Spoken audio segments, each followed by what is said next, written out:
साल के बाद एक साथ नजर आए, एक स्टेज पे महारैली को संबोधित किया। रैली थी मराठी लैंग्वेज के लिए। उनका ये कहना है कि हम महाराष्ट्र में मराठी लैंग्वेज को बाइकआउट नहीं होने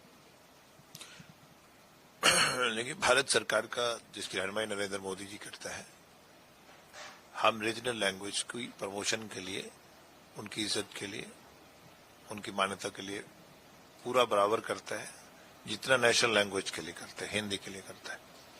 तो इसमें हमारे नजरिए में कोई दो राय नहीं। हम रीजनल लैंग्वेज को भी सपोर्ट करते हैं और नेशनल लैंग्वेज को भी सपोर्ट करते हैं।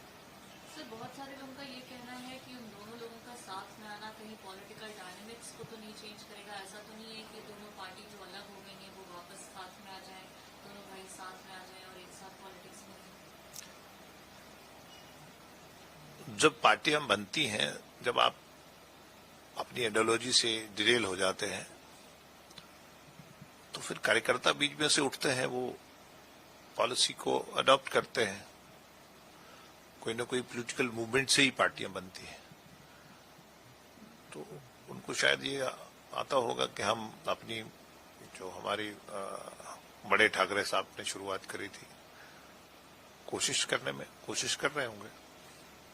सर, इसके अलावा बिहार में चुनाव बिल्कुल करीब है और चुनाव को लेकर के बहुत सारी चीजें जो चल रही हैं। इलेक्शन कमीशन ने वोटर लिस्ट को रिवाइज करने का काम शुरू किया है, लेकिन इसको लेकर के अपोजिशन जो है वो लगातार हमला कर रही है। वो कह रही है कि इससे बहुत सारे वोटर्स हैं जो छूट जाएंगे।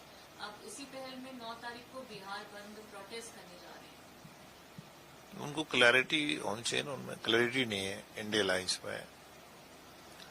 कभी वो इलेक्शन कमीशन ऑफ इंडिया पे इल्जाम लगाते हैं, जहां वो जीत जाते हैं इलेक्शन ठीक है, वोटिंग मशीन ठीक है, और जहां वो हार जाते हैं लोग उनको ठुकरा देते हैं, वहां कहते हैं जी इलेक्शन कमीशन गड़बड़ कर गया। यही हालत है उनकी कि वो कहते हैं जी बोगस वोट बना रहे हैं बीजेपी। अब कह रहे हैं जी फॉर्मेलिटी ज्यादा है।